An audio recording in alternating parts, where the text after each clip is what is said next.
All right, welcome to another episode of the Mustard Seed Buying Company's bookstore or thrift store book hauls. I always mess that up. Mostly because I'm not a professional. I'm just not. Let's be really honest. I'm not a professional. Today we're going to talk about books that I came across at the thrift store that I love. I love a lot. This week I found copies of Ishmael and The Story of B. I've read both of these, and I've read the other one, which is what is it?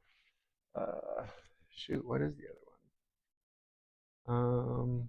Whatever the other one is. I want to say it's My Ishmael, maybe. But I've read both of all three of them, and actually read them, and they're very good. I know that some people might roll their eyes at that, but some great spiritual woo-woo. I think that they're Ishmael in particular, this book in particular, I'd say probably one of the 10 books. I don't want to say it changed my perspective, but it coalesced the perspective, the hippie perspective, the sort of high-minded, where there's too many of us perspective that a lot of progressive elites kind of, not, and I shouldn't say elites, just progressives kind of hold up and establish, but through a very spiritual lens. Um, Not saying that I agree with everything Daniel Quinn sets out to talk about inside of this book, um, but I do think that it's a lot of fun. I do think that it's going to force you to consider perspectives that you might not have before, and that's really why we're reading, right? So, uh, I personally enjoyed the entire trilogy, but you can make your own determinations there. Next up, I found three really, really clean copies of new Penguin Classics. Um, I don't collect this version of Penguin Classics, not yet, and I don't think that I will. Maybe I should, because these are a lot nicer than most of the books that I have up on my wall. So these are going to be flips for me, probably for the most part, unless I connect with somebody that really is looking for them. But it's Emily Bronte's Wuthering Heights, which I've read, Jane Austen's Pride and Prejudice, which I have not read. I don't think, and Oscar Wilde's The Picture of Dorian Gray, which I have read. Not overhyped on any account for either of those books that I have actually gotten to. Um, all right, wanted to go through a couple of other books that I was really excited to pick up this week, and then I'll kind of just quickly run through everything else that I picked up. But the ones that I'm most excited for, I didn't actually go to a thrift store for this, so maybe this is the wrong video to say that in. Met somebody online, but this is the book of Azrael. Again, I don't have any intention of actually reading this, but she had it at a great price, so I went and picked it up um, to sell. I think probably gonna make my first controversial video with it, and another book back there. But the whole like romance lit fic thing just doesn't really do it for me. Every now and again, I want to get, you know, physically charged up, and so I'll read a book because you can do that without, making a mess. But beyond that, I don't really get into it too often. Maybe one or two a year. Maybe that'll be the one. I picked up the Centennial edition of Ayn Rand's The Fountainhead. Haven't read this one. I've read most of Ayn Rand's novels. I haven't read a lot of her nonfiction, but I have all her mass market paperbacks, and then a couple of her hardbacks. This is a $25-$30 book, so it's obviously going to be a pickup when I come across it at a Goodwill for $1.75. Uh, always going to be a pickup there. So this one's going to be added into my personal collection. Um, Also picked up Mary Renault's The Mask of Apollo. Um, I don't know that this is who they're talking about on the cover of Circe in the Song of Achilles, but obviously Circe in the Song of Achilles by Madeline Miller has been kind of at the forefront of this Greek revival. And we saw Hades, and now we're seeing the Odyssey in theaters. Um, Mary Renault was doing this before. I guess I should say the classics have never died. We've always been into the classics. But Mary Renault was doing this back in the 70s, 60s, 70s. This was an older book. Did pay $4.50 for it, So it's not really one that I'm probably going to be able to make money on, and I'm okay with that because this is one that I'm keeping in my personal library. A.W. Tozer wrote The Pursuit of God, which I read last year or earlier this year, and I gave 5 stars. Came across this for $1.50. The Book of Christian Mystic, or the Christian Book of Mystical Verse. It's got poetry in it.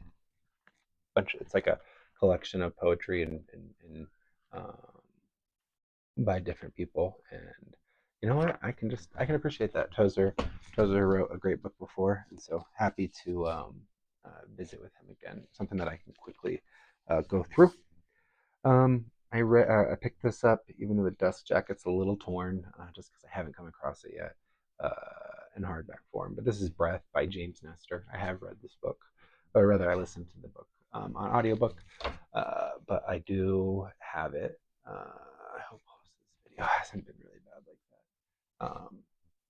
I do have it on audiobook and listen to it that way. Great book. Done a handful of hatha yoga sessions in real life, and a bunch on YouTube. Breath work is something that I do pretty much every single morning when I'm in the tub, when I'm working on doing stuff, or when I'm having a bad day. I make sure that I'm doing breath work. If I have a headache, I'm doing.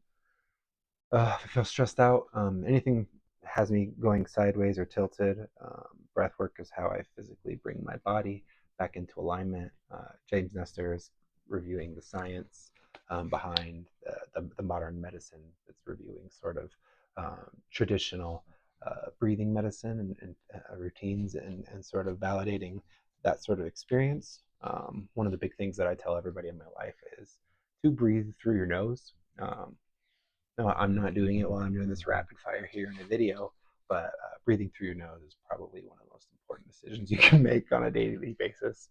Uh, if you're breathing right, I swear to goodness, you'll cut your heart rate, your heart beating by 10 to 20 pulse rates. What do you call that? Beats per minute. It's a drastic change that you can have on your life just by breathing correctly. So make sure that you're doing that.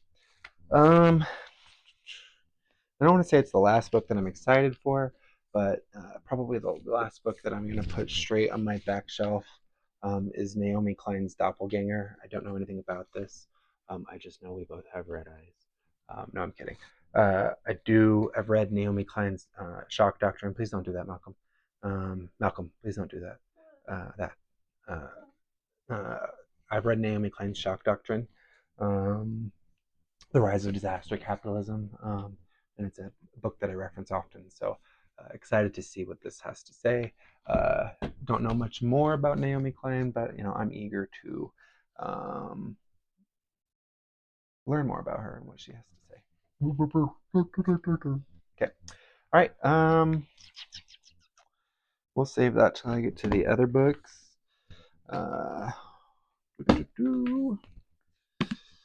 Thomas Keneally's The Daughters of Mars. This guy wrote Schindler's List. It's not the greatest copy in the world, but picked it up. Dude's wrote a bunch of books. It's like 20 something books. Obviously, Schindler's List was his biggest.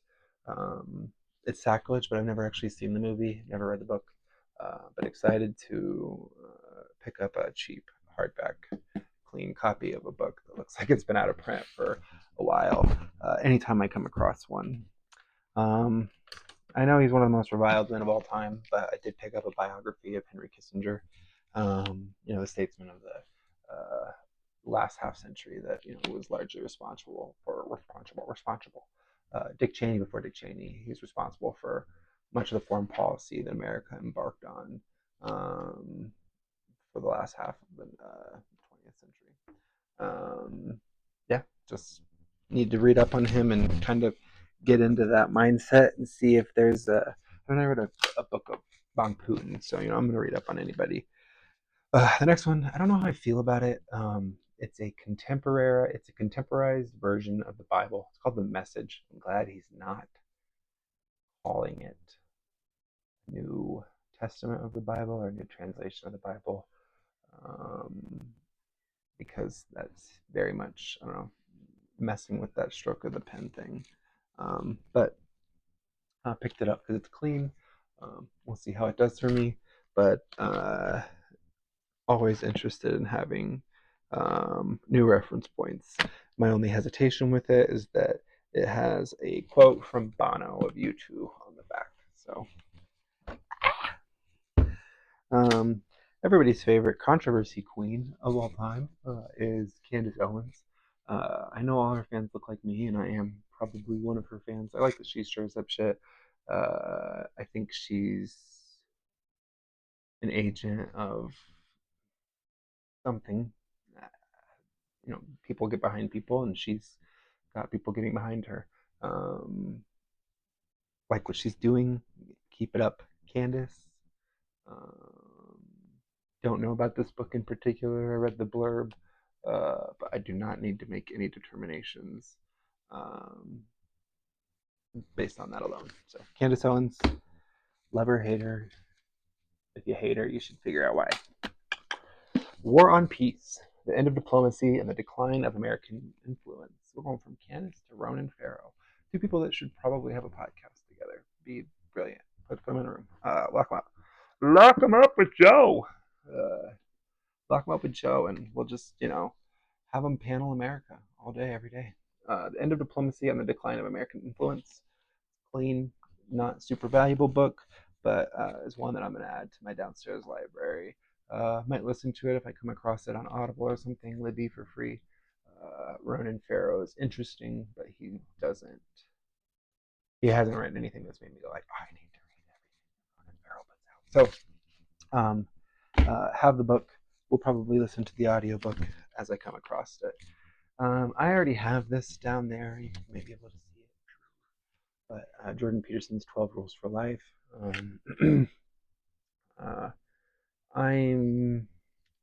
I like making fun of Jordan Peterson as much as anybody. He's an interesting guy. He doesn't know how to get to the point, and maybe I don't either. Earlier today, when I made the video before and it didn't work. Oh. Because I'm making the same point, huh? You laughed earlier. He gets lost in his words. He gets lost in his thoughts. Takes too long to make his point. Yeah, that's Jordan Peterson. This is probably his best book. I've read all of them. His newest one's okay. Maps of Meaning is really dense and takes it's Peterson at his worst. I don't hate the guy. I'm not a big Trump guy, so I'm not really into that whole right-wing supremacy thing. And I don't really get why he gets so angry at so many of his opponents. I don't know. He's got his own work to do, but that's not for me to say.